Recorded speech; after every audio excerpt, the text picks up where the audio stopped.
My name is Alanna Dennison, and this is my final project for patient-oriented outcomes. So my patient is a 19-year-old college basketball player at an NAIA Division I institution. He is a freshman. He currently was getting about 2 minutes per game. His major is undecided. He is the only freshman on the basketball team. He suffered a Jones fracture during warm-ups at practice on January 3rd, 2016. He was doing karaoke and his foot caught, rolled his left ankle, and had a Jones fracture in his left foot. He had a surgical fixation on January 13th, 2016, after which he spent 2 weeks in a cast, non-weight bearing, so he had crutches and a scooter, 4 weeks in a boot when we transitioned back to full weight bearing, and then 4 weeks in tennis shoes with a metal plate in his shoe, restoring normal function. So our patient's goals initially was to be able to attend all of his classes appropriately. Our campus is on a lot of hills, we have a lot of stairs and a lot of older buildings with no elevators. So getting to class was a struggle for this patient. Our next goal was to return to play fully, both college basketball and intramural sports and social events. We also then wanted to correct some functional movement pattern dysfunctions that this athlete had. This included an anterior weight shift. He had some issues with agility, neuromuscular control, and proprioception, as well as significant valgus collapse. So we wanted to address those issues. Also increasing his sprinting speed and cutting ability, his vertical, and his ability to play defense. So we mapped this athlete out on the ICF disablement model. His health condition at the top, Jones fracture with a surgical fixation. We did have limitations in body functions and structures, activities, and participation. In body functions and structures, we had pain, decreased range of motion from being immobilized, decreased lower extremity strength, some muscle tightness, some adhesions, things like that, all related to that fifth metatarsal fracture. In terms of activities, he's in a boot, again, or on crutches. So we had difficulties with ambulation, getting to class, going to social events, essentially getting around campus. In terms of participation, he was unable to play basketball, unable to participate in social athletics. As far as environmental factors go, he had an altered relationship with his teammates. We had some disappointment from the coaches in terms of that lost year of eligibility and playing time. And then he did form a good relationship with the team athletic trainer. As far as personal factors, this was his first injury, college freshman, so his first time away from home. We had some parental anxiety as they had never had an injured child before, let alone having surgery that far from home. So in terms of assessing health-related quality of life in this patient, I felt like it was important because it gave me a good picture of his overall well-being. So we could see that psychological component, the social component, things that we may not have seen otherwise. I also felt like by addressing this, it really increased the patient's trust in me, reduced some of our psychological concerns, really focused on his overall well-being, got that good picture of functional status. It also gave us a really good therapeutic reliance. This patient was probably, honestly, the most compliant, adherent patient I have ever dealt with. He showed up every day really enthusiastic, really wanting to work hard, really put the time in. So that allowed us to really do a lot with his rehab. We set some really meaningful goals for him, and we were able to, by functional measures, show progress on those goals, and he really worked hard at it. So I think assessing his health-related quality of life really helped with that. So our main limitations were functional. So unable to play basketball and participate in those social events. Getting to class initially was our functional limitation, and that went away as we got out of our cast and onto our boot. So it was also his first injury, so we had some frustration, some anxiety, some apprehension related to that, as well as some family concerns. So mom and dad were pretty nervous. They had some anxiety as well.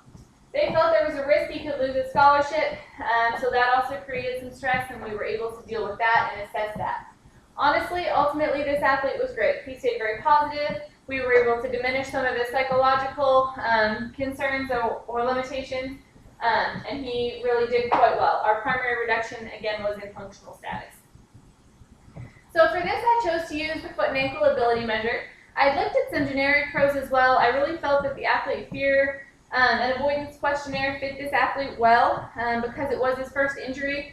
But again, because most of our limitation was functional, I chose to go with the FAM.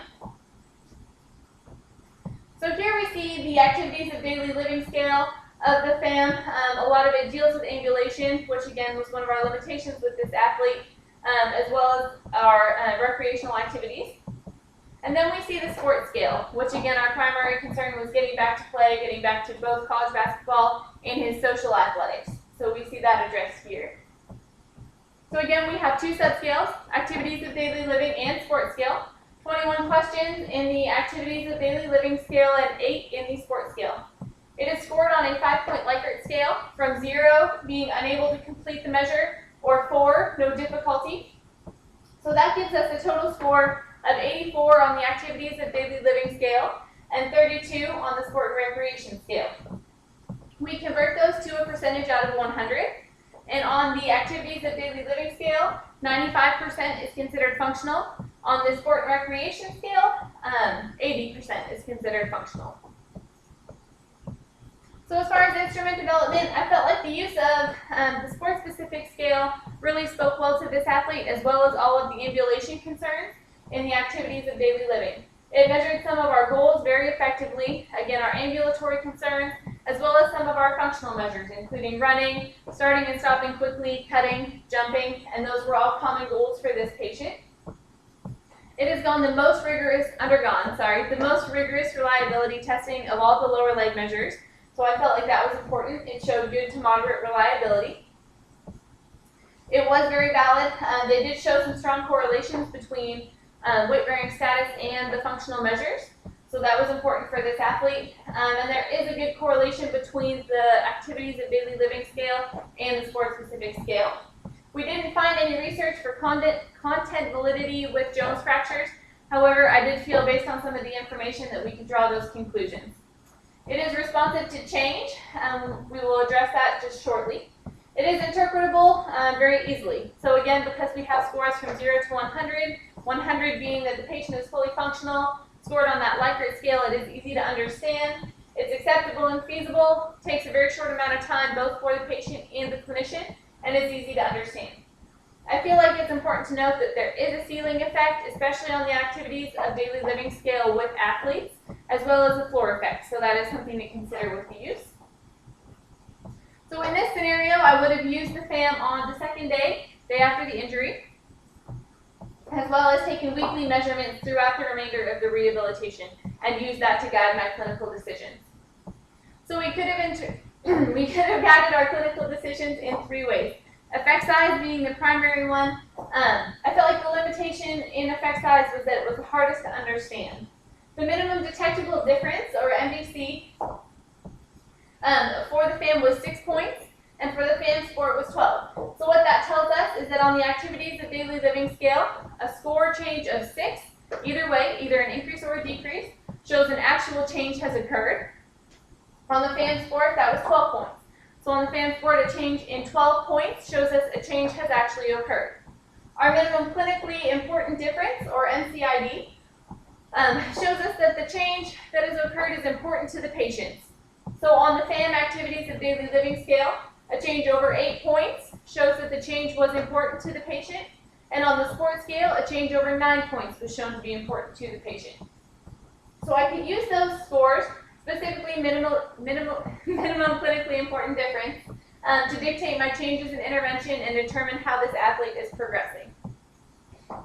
So when we talk about strategies for implementation in my setting, we are a smaller NAIA institution.